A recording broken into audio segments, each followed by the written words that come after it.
ঘাড় ঘুরিয়ে আলোর দিকে তাকিয়ে আবারও মেয়েটির দিকে তাকায়, তারপর বলে, সবগুলো দাও। মেয়েটি খুশি হয়ে সবগুলো মালা শামিনকে দিয়ে দেয়। শামিন জিজ্ঞেস করে, কত হয়েছে? 120 টাকা ভাইয়া। একটা 500 টাকার নোট বের করে শামিন মেয়েটার হাতে ধরিয়ে দিয়ে বলে। রেখে দাও। ফুলওয়ালি মেয়েটা বিস্ময় নিয়ে তার হাতের নোটটার দিকে তাকিয়ে আছে। শামিন জানালার কাঁচ তুলে দেয়। আলো শামিনের হাতের মালাগুলোর দিকে তাকিয়ে আছে। শামিন ঘুরে আলোর দিকে তাকাতেই ঘাবড়ে যায় কিছুটা। হঠাৎ করে তার মধ্যে অদ্ভুত অস্থিরতা কাজ করছে। সে তার 32 বছরের জীবনে কাউকে ফুলের মালা দেওয়া তো দূরে থাক, একটা ফুলের পাপড়িও দেয়নি। আলো এক দৃষ্টিতে মালার দিকে তাকিয়ে আছে। শামিন গাড়ির ড্যাশবোর্ডের ওপর মালাগুলো রেখে আমতা আমতা করে বলে, গাড়িটা সাজাতে কিনেছি। আলো চুপ করে থাকে।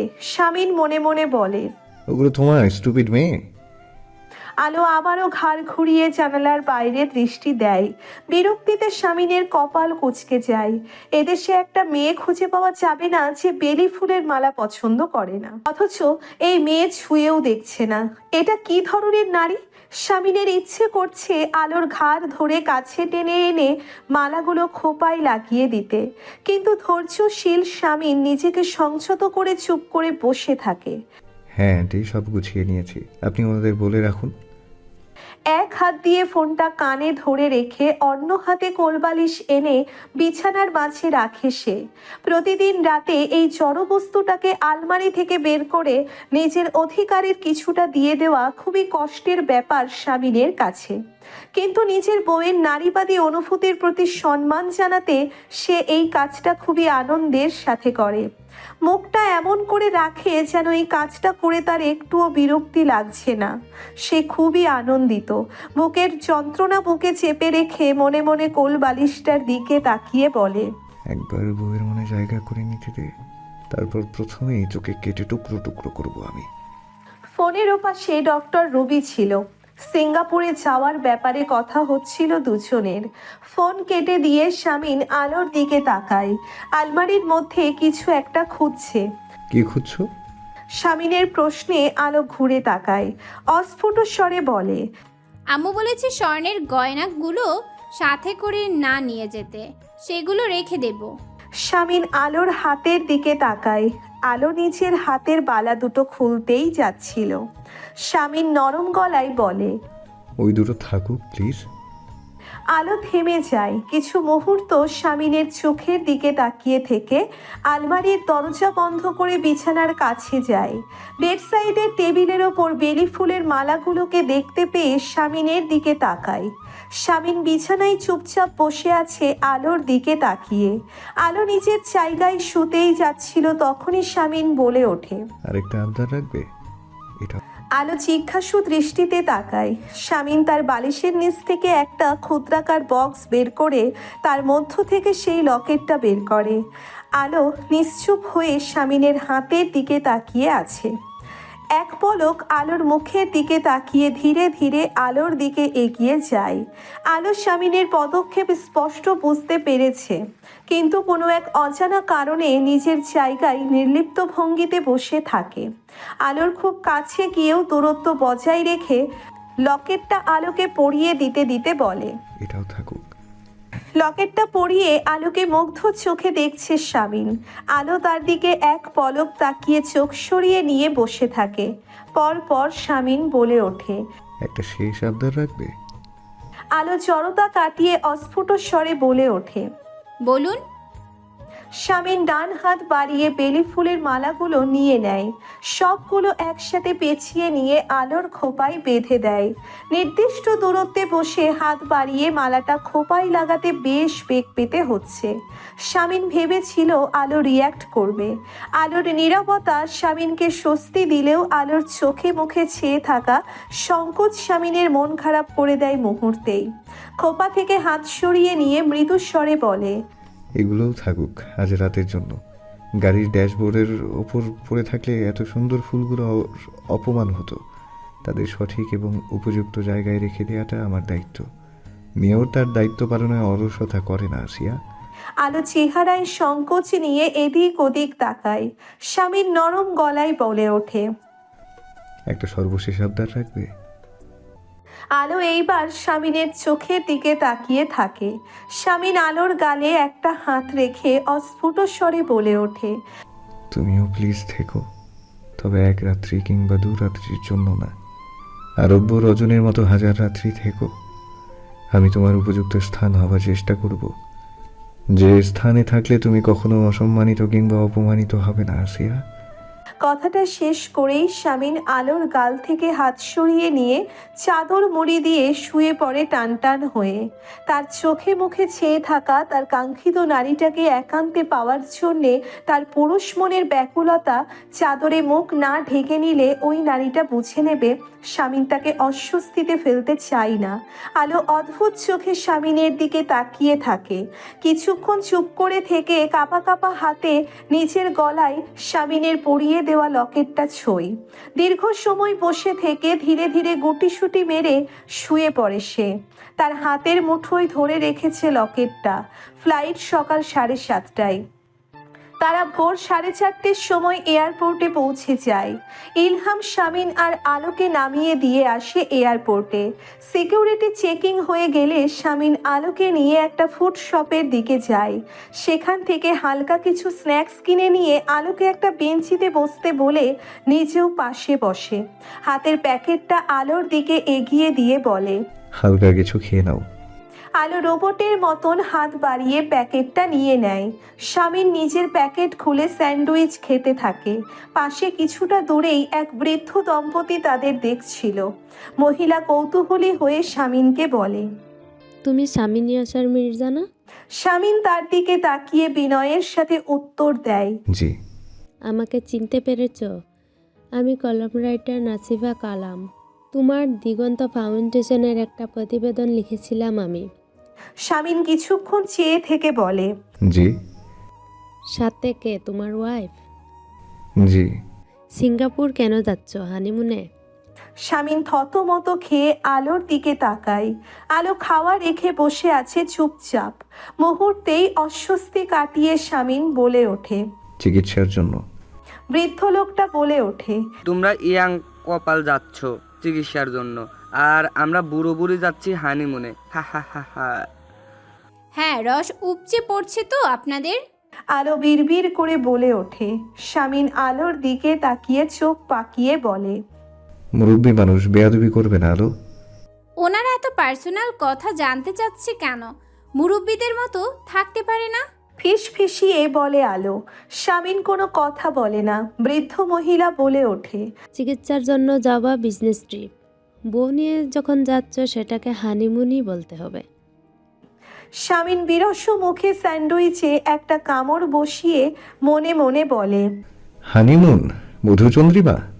সে হারে এই জীবনে হচ্ছে আমার। সিট বেল্ট বেঁধে নাও। আলো চোখ ঘুরিয়ে ঘুরিয়ে সবকিছু দেখছিল। স্বামীন আলোর দিকে তাকিয়ে বলে, কখনো প্লেনে ওঠোনি? আলো মাথা নাড়ায়। পাসপোর্ট করেছিলে কেন তবে? আব্বু আমাদের সবার পাসপোর্ট করিয়ে রেখেছিল। আব্বুর খুব শখ ছিল মোটামুটি একটা অ্যামাউন্টের টাকা জমে গেলেই কাছের কোনো দেশে ট্যুর দেবে, কিন্তু সেই মোটামুটি অ্যামাউন্টের টাকা কখনোই জমাতো না। স্বামীন ম্লান হাসে, তারপর বলে, সৎ মানুষদের সাথে এমনটা হয়। আলো বলে, আপনি কোন কোন দেশে গিয়েছেন? আমি মোট 3টা দেশে, ইন্ডিয়া, ইউএসএ, সিঙ্গাপুর। সিঙ্গাপুর কেন গিয়েছিলেন? 2014 সালে গিয়েছিলাম। তখন আমার 23 বছর বয়স। আমি, সাগর আর আমার কিছু বন্ধু। তখন বাবা এমপি ছিল, আমি পলিটিক্স করতাম না। সাগর মানে সাগর ভূঁইয়া? হুম। ও, আপনার বন্ধু ছিল। শত্রু কিভাবে হলো? বিরোধী দল করে? না, অন্য কারণে। সেসব তোমার না জানলেও চলবে। দেখি সিট বেল্ট বাঁধো। স্বামীন নিজেই আলোর সিট বেল্ট বেঁধে দেয়। আলো স্বামীনের দিকে তাকায়। দুজনের চোখাচোখি হতেই আলো চোখ সরিয়ে নেয়। Excuse me sir. অতি সুমিষ্ট নারী কণ্ঠটি। স্বামীন আর আলো তাকায়। তাদের সামনে অতিমাত্রায় সুন্দরী একজন বিমানবালা দাঁড়িয়ে আছে। স্বামীন বলে, ইয়েস। স্যার আপনাদের মিল। তাদের সামনে খাবার সাজিয়ে রেখে বিমানবালা চলে যায়। আলো মেয়েটিকে খুঁটিয়ে খুঁটিয়ে দেখছে। বয়স 27-28 হবে। শারীরিক গঠন খুবই চমৎকার, অত্যন্ত সুশ্রী চেহারা এবং অতিরিক্ত ফর্সা। ঠোঁটে কড়া করে লিপস্টিক দিয়েছে, দেখে মনে হচ্ছে একটা গোটা লিপস্টিক ঘষে ঘষে লাগিয়েছে। গায়ের শাড়িটা পরেছে আটো সাটো ভাবে। যেখানেই যাচ্ছে পুরুষ লোকগুলো হাঁ করে গিলে খেতে চাইছে তাকে। আলো বিরক্তিতে কপাল কুঁচকে ফেলে। তারপর স্বামীনের দিকে তাকায়। লোকটা এক মনে তার হাতের একটা ম্যাগাজিনের দিকে তাকিয়ে আছে। চারিদিকে কি হচ্ছে সেদিকে তার কোনো ভ্রুক্ষেপ নেই। স্বামীনের থেকে চোখ সরিয়ে আলো মনিটরে চোখ রাখে। স্বামীন ম্যাগাজিন রেখে তার দিকে তাকিয়ে বলে, কোনো অসুবিধা? বমি পাচ্ছে? আলো মাথা নাড়ায়। স্বামীন আলোর দৃষ্টি অনুসরণ করে মনিটরের দিকে তাকিয়ে বলে, আমরা এখন মিয়ানমার হয়ে যাচ্ছি। আলো কোনো কথা বলে না, আবারও আশেপাশে দেখতে থাকে। স্বামীন আলোর বাচ্চামো আর চোখে দেখে মনে মনে হাসছে। মেয়েটার চোখে মুখে কৌতূহল। একটা 50 পেটমোটা লোক এক বিমানবালার বুকের দিকে হাঁ করে তাকিয়ে আছে। আলোর পুরো শরীর জ্বলে ওঠে, বিড়বিড় করে বলে ওঠে, আরে লুচু আঙ্কেল, মুখটা বন্ধ করুন, মাছি ঢুকে যাবে তো। স্বামীন তৎক্ষণাৎ আলোর মুখ চেপে ধরে এদিক ওদিক তাকায়। সামনের সিটের একজন মহিলা ঘাড় ঘুরিয়ে অবাক হয়ে আলোকে একবার দেখে আবারও সামনে তাকায়। আলো ছটপট করছে। স্বামীন আলোর মুখ থেকে হাত সরিয়ে নিতেই আলো একটা বড় নিঃশ্বাস নিয়ে বলে, মেরে ফেলবেন নাকি? অদ্ভুত। সব জায়গায় মুখ চালাতে হবে তোমার? খোদা, আমি এই মেয়েকে নিয়ে কোথায় যাব? চাপা স্বরে চেঁচিয়ে বলে স্বামীন। ওই লোকটা কিভাবে দেখছিল ওই বিমানবালাকে, পুরো গা ঘিনঘিনে ব্যাপার। এসব দেখলে আমার মুখ নিষ্পিস করে। তুমি একটা সাইকো আলো, এটা ক্লিয়ার হয়ে গিয়েছে আজ। আলো মুখ ভার করে ফেলে। কিছুক্ষণ পরে স্বামীন হঠাৎ হাসতে থাকে। আলো অবাক হয়ে তাকিয়ে বলে, হাসছেন কেন? একটা কথা মনে পড়ে গিয়েছে। সেদিন একটা নিউজে দেখলাম বাংলাদেশে একটা লোক বিমানে উঠে বিমানবালাকে জোরপূর্বক চুমু দেওয়ার অপরাধে জেল জরিমানা হয়েছে। আমি ভাবছি কতটা অসহায়, তৃষ্ণার্ত, ক্ষুধার্ত হলে একটা অধম শেষমেশ এত সিকিউরিটির মধ্যেও একজন বিমানবালার সাথে এসব করে। লোকটার জন্য করুণা হচ্ছে। এসব বাংলাদেশেই হয়, স্বভাবে খুব ভালো জাতি কি না? এভাবে বলো কেন? আমি গর্বিত, আমি বাঙালি। আলো কিছুক্ষণ চুপ করে থেকে বলে, এখানের সবগুলো পুরুষ মানুষ একবার না একবার ওই সুন্দরী বিমানবালার দিকে তাকিয়ে তার সৌন্দর্য উপভোগ করছে। তা আপনি কেন তাকাচ্ছেন না? নিজেকে কেন বঞ্চিত করছেন? এখানে কেউ তো আপনাকে নিষেধ করার মতো নেই। স্বামীনের মাথায় হুট করে রাগ উঠে যায়। আলোর দিকে রাগান্বিত দৃষ্টি দিতেই আলো মিইয়ে যায়। স্বামীন গম্ভীর কণ্ঠে বলে, সব পুরুষ এক? আমার তো মনে হয় সবাই সৌন্দর্যের পাগল। আমতা আমতা করে বলে আলো। স্বামীর একটা গভীর নিঃশ্বাস ফেলে। মেয়েটা যদি বুঝতো স্বামীনকে সে তার ওই সীমিত সৌন্দর্য দিয়ে কতটা মুগ্ধ করে রেখেছে, বুঝবে না। এই মাথামোটা মেয়ে কখনোই বুঝবে না। দ্বিতীয়বারের মতো একটা দীর্ঘশ্বাস ফেলে স্বামীন বলে, চুপচাপ বসে থাকো। আর মাত্র ঘন্টা দুয়েকের ব্যাপার।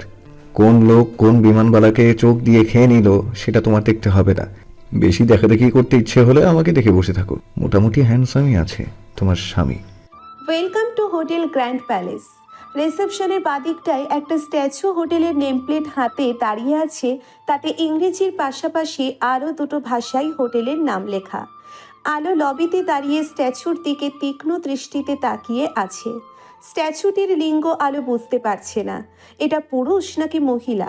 ভীষণ অদ্ভুত শ্বেতপাথরের ওই মূর্তিটা। ঘাড় ঘুরিয়ে স্বামীন এয়াসার মির্জাকে দেখে নেয় সে। স্বামীন হোটেলের রিসেপশনিস্টের সাথে কথা বলছে। রিসেপশনে মোট 3 জন লোক, 2 জন মহিলা এবং 1 জন পুরুষ। মহিলা 2 জনকে দেখে মনে হচ্ছে চাইনিজ। একজন স্বামীনের সাথে হেসে হেসে কথা বলছে, বারবার মাথা নেড়ে কি বলছে এত। আলো দূরেই দাঁড়িয়ে থাকে। তার পাশে তাদের দুটো লাগেজ অনাদরে পড়ে আছে মেঝেতে। কিছুক্ষণ পরে স্বামীন চেকিনির ঝামেলা সামলে আলোর কাছে চলে আসে। তার হাতে রুমের চাবি। আলোর কাছে এসে লাগেজ দুটো তুলে নেয় সে। তারপর বলে, দুটো আপনি একা বহন করবেন কেন? আমাকে একটা দিন। আলো একটা লাগেজ তুলে নিতে উদ্যত হয়। শামিন তাকে থামিয়ে দিয়ে বলে, ধন্যবাদ, আপনি একজন স্বনির্ভর মেয়ে সেটা আমি জানি, তবে আমি একজন দায়িত্বশীল এবং কেয়ারিং হাজব্যান্ড সেটাও আপনাকে জানাতে চাচ্ছি। আলো চুপচাপ স্বামীনের পিছু পিছু যায়। তাদের রুমটা 6 তলাতে। স্বামীন আর আলোর রুম নাম্বার হলো L24। আরও কিছু দূর যেতেই ডানে মোড় নিলে তাদের রুম। আলো চারিপাশে তাকিয়ে চোখ বড় বড় করে লোকজনকে দেখছে। বিভিন্ন দেশের লোকজন। মেয়েগুলো বেশ খোলামেলা পোশাক পরে স্বতঃস্ফূর্তভাবে হেঁটে যাচ্ছে। আলোর হঠাৎ রেহেনার কথা মনে পড়ল। আলোর গা থেকে ওড়না সরে গেলেই রেহেনা কান মলে দিত আলোর। আম্মু এই দৃশ্য দেখলে তো নির্ঘাত এই মেয়েগুলোকে ঝাঁটা দিয়ে দৌড়ানি দিত। রুমের দরজা খুলে ভেতরে ঢুকে লাগেজ দুটো একপাশে দাঁড় করিয়ে রেখে শামিন পুরো রুমটা দেখে নেয়। আলো শামিনের পিছু পিছু ঘরে ঢোকে। ডাবল বেডের রুম। শামিন আলোর দিকে তাকিয়ে মুখ হাসি হাসি করে বলে, প্রথমে ডাবল বেড অ্যাভেলেবল ছিল না, ভীষণ দুশ্চিন্তায় পড়ে গিয়েছিলাম এখানে কোলবালিশ পাওয়া যাবে কি না ভেবে। না হলে তো বিছানায় আমাকে অ্যালাউ করতে না তুমি, মেঝেতে থাকতে হতো আমার। সৌভাগ্য আমার ডাবল বেড পেয়ে গিয়েছি। আলো চুপচাপ একটা বিছানা দখল করে বসে পড়ে। শামিন ঘরের জানালার পর্দা সরিয়ে বাইরে তাকায়। এখান থেকে কিছুটা দূরেই মার্লিয়ন পার্কের স্ট্যাচুটা।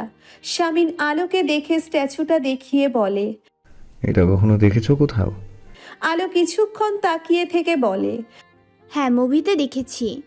কথিত আছে যখন সিঙ্গাপুর আবিষ্কার হয়েছিল তখন একটা অদ্ভুত প্রাণী দেখতে পাওয়া গিয়েছিল, যার অর্ধেক সিংহ এবং অর্ধেক মৎস্যকন্যা। এই স্ট্যাচুটা সেই পৌরাণিক কাহিনীর আদলে তৈরি। আলো এবার বেশ খুঁটিয়ে খুঁটিয়ে দেখছে স্ট্যাচুটাকে। শামিন হেসে বলে, আজ রেস্ট নাও, কাল ডক্টরের কাছে আমাদের অ্যাপয়েন্টমেন্ট আছে, তৈরি থেকো। কথাটা বলে শামিন রুমের দরজার দিকে যায়। কোথাও যাচ্ছেন? আলো শামিনের দিকে তাকিয়ে আছে। শামিন মাথা ঘুরিয়ে আলোর দেখে বলে, দুটো সিম কার্ড কিনবো এবং মানি এক্সচেঞ্জ করব। কিছুক্ষণ পরে আসছি, তুমি ফ্রেশ হয়ে তৈরি থেকো, আমরা লাঞ্চ করব। এখানে পশ্চিম দিক কোন দিকে বুঝতে পারছি না, একটু জেনে আসবেন। শামিন আলোর দিকে কয়েক মুহূর্ত তাকিয়ে থেকে আঙ্গুলের তর্জনী তুলে বলে ওঠে, ওইদিকে, আমি জেনে এসেছি রিসেপশন থেকে। শামিন বেরিয়ে যায়। বাইরে থেকে দরজা লক করে রেখে গিয়েছে। আলো বিছানায় গা এলিয়ে দিয়ে শুয়ে থাকে কিছুক্ষণ। তার দু চোখ বন্ধ। বিদেশে সম্পূর্ণ অচেনা একটি শহরে একটা সম্পূর্ণ অচেনা মানুষের সাথে তাকে ভরসা করে এসেছে সে। হ্যাঁ, মানুষটা অচেনাই তো। এই ইয়াসার মির্জাকে আলো চিনতে পারছে না যেন। এই ইয়াসার মির্জা তার প্রতিটা পদক্ষেপে আলোকে চমকে দিচ্ছে। এই লোকটাকে আলো উপেক্ষা করতে পারছে না কেন? ওই একটা কাগজের জোর এত? আলোর নিজের মনের ওপর নিজের কোনো নিয়ন্ত্রণ খুঁজে পাচ্ছে না। কখনো তার ভেতর থেকে একজন স্ত্রী সত্তা বলছে, আলো, তুই বাড়াবাড়ি করছিস। সব কিছুর একটা সীমা থাকে, পরিস্থিতি অনুযায়ী সিদ্ধান্ত নে। তুই চাইলে সবটা সুন্দর হতে পারে। ইয়াসার মির্জা নিজেকে প্রমাণ করছে। তুই তো সুযোগ দিয়েছিলি, সে নিজেকে প্রমাণ করে দিয়েছে। তোকে ভোগ বস্তু হিসেবে দেখেনি, তোকে সম্মানিত করেছে। আর কি চাস তুই? আবার কখনো মনের মধ্য থেকে একজন কঠিন নারী সত্তা বলছে, কিভাবে কিভাবে সত্যিই কিভাবে? মাথার মধ্যে সূক্ষ্ম যন্ত্রণা হচ্ছে। শেষমেশ কে কাকে হার মানাবে? তার কঠিন নারী সত্তা একজন স্ত্রী সত্তাকে, নাকি একজন স্ত্রী সত্তা একজন কঠিন নারী সত্তাকে? অনেকটা সময় নিয়ে গোসল সেরে আয়নার সামনে গিয়ে দাঁড়ায় সে। ভেজা চুলগুলো মুছতে থাকে নিজের প্রতিবিম্বের দিকে তাকিয়ে। হঠাৎ তার গলায় শামিনের দেওয়া লকেটটা চোখে পড়ে আলোর। কিছুক্ষণ সেদিকে তাকিয়ে থেকে নিজেকে ঘুরিয়ে ফিরিয়ে দেখছে সে একটা মেরুন রঙের জামদানি শাড়ি পরেছে, সাথে মেরুন রঙের ব্লাউজ। প্রথম প্রথম বিরক্তি লাগলেও বর্তমানে শাড়ি আলোর অন্যতম প্রিয় পোশাক। শামিনের কিনে দেওয়া সালোয়ার কামিজ সেভাবেই আছে। ওসব আলোর পরতে ইচ্ছে করছে না। নিজেকে বউ বউ দেখতে তার খুব একটা খারাপ লাগছে না, বরং লজ্জা লাগছে, যেন শাড়িতে তার সৌন্দর্য বেড়ে গিয়েছে। দরজার নব ঘুরিয়ে ভেতরে ঢুকে দাঁড়িয়ে পড়ে শামিন। আলো নামাজ আদায় করছে। কিছুক্ষণ চুপ করে বসে থেকে আলোকে দেখে উঠে দাঁড়ায়। নিজে গোসল সেরে বেরিয়ে এসে দেখে তখনও আলো জায়নামাজে বসে আছে। ভদ্র ছেলের মতো চুপচাপ ডিভানে বসে আলোকে দেখতে থাকে। মোনাজাতে এত কি চাইছে মেয়েটা। নামাজ আদায় করে উঠে দাঁড়াতেই শামিনকে দেখে থমকে যায় আলো। এভাবে এত দেখার কি আছে আলোকে? অস্বস্তি ছেয়ে যায় আলোর মুখে। শামিন চোখ সরিয়ে নিয়ে উঠে দাঁড়ায়, নরম গলায় বলে, তোমাকে জায়নামাজে দেখলে খুবই নিষ্পাপ মনে হয়। মনেই হয় না তুমি এত চমৎকার গালাগাল জানো। একই সাথে দুটো মেইনটেন কিভাবে করো?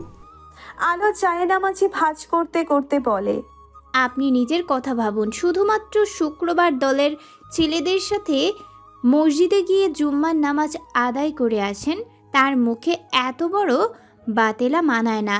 তোমার মতো গালি তো আমি দেই না। খেপানোর উদ্দেশ্যে বলে আলোকে।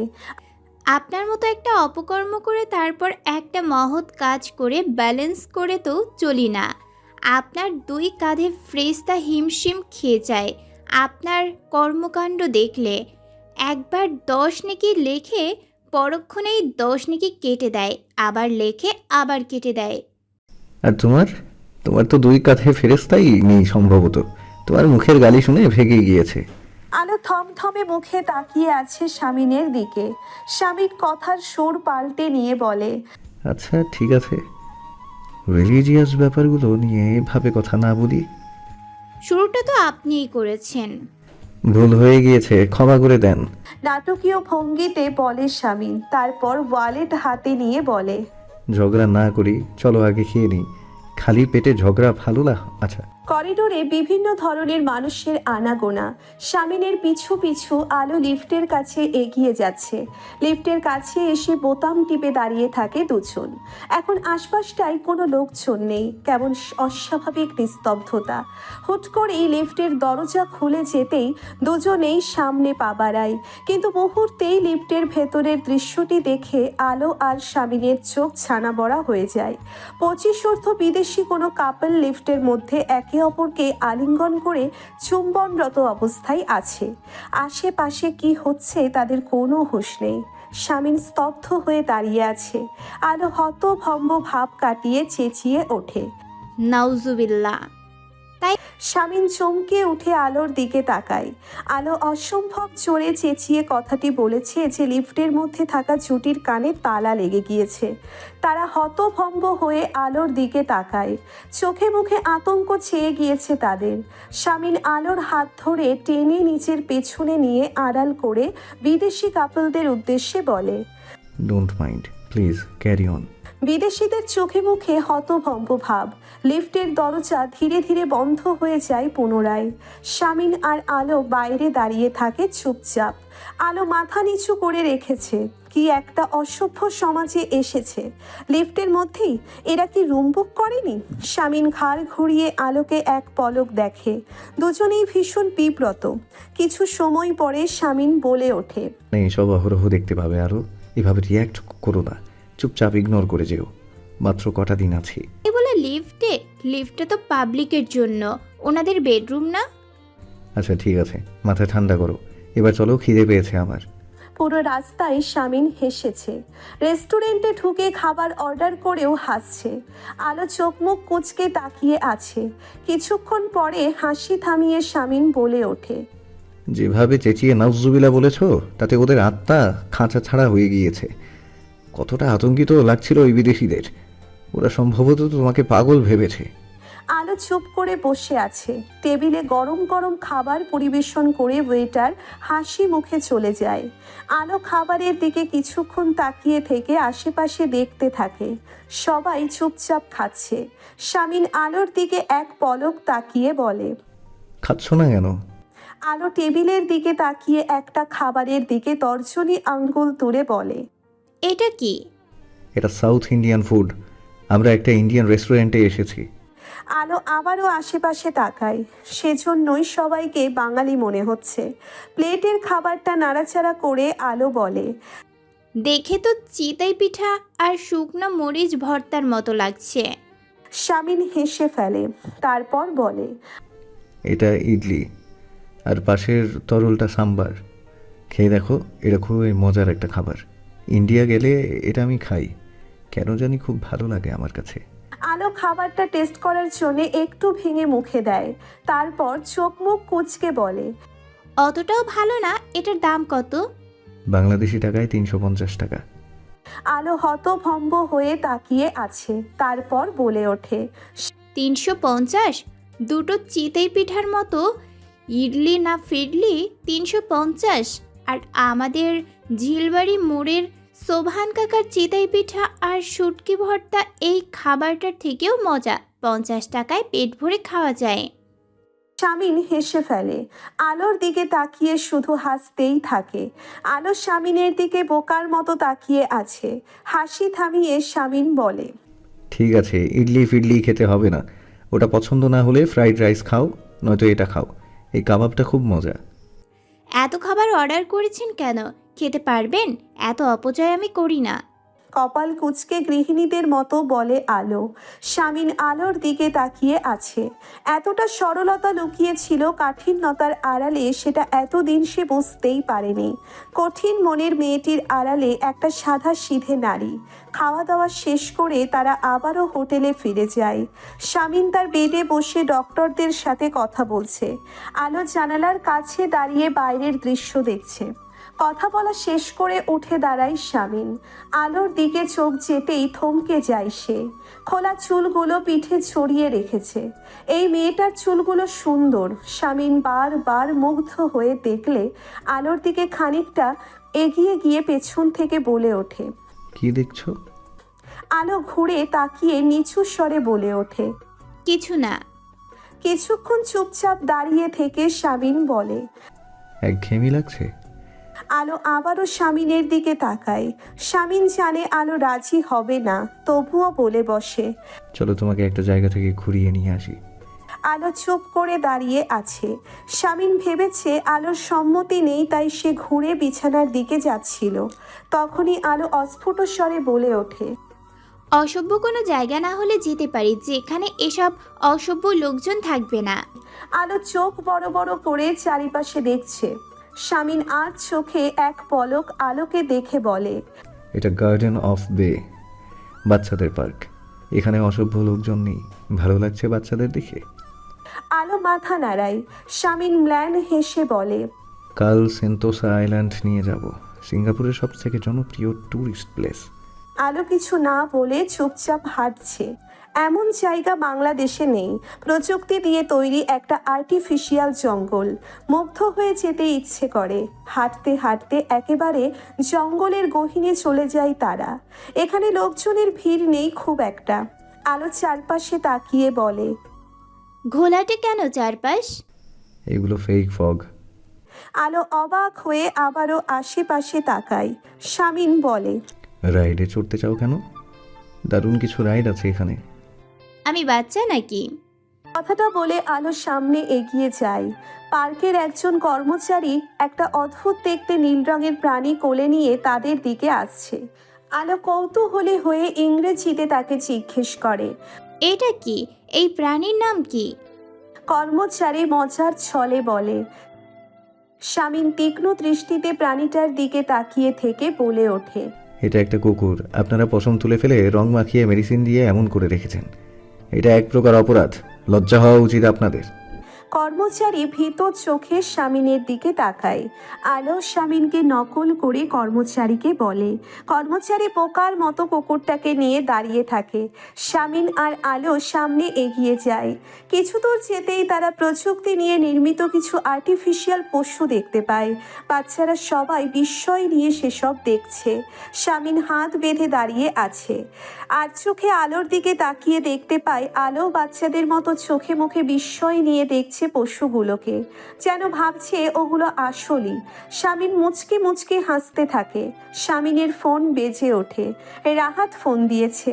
বাচ্চাদের শোরগোলের শব্দে অসুবিধে হচ্ছিল, তাই কিছুটা দূরে গিয়েই শামিন কথা বলে নেয়। হঠাৎ আলোর চিৎকারে শামিন চমকে ওঠে। তাড়াতাড়ি ফোন কেটে দিয়ে সামনে এগিয়ে যায় ছুটে। আলো আতঙ্কিত মুখ নিয়ে তার দিকেই ছুটে আসছিল।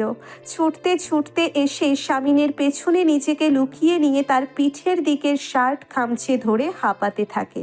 শামিন আশেপাশে তাকিয়ে নরম গলায় আলোকে প্রশ্ন করে। কি হয়েছে? সাপ ওখানে সাপ। কাঁপা কাঁপা গলায় বলে ওঠে আলো। শামিন দূরে তাকায়, তারপর হেসে ফেলে। আলোকে আশ্বস্ত করে বলে। ওটা আর্টিফিশিয়াল সাপ আলো।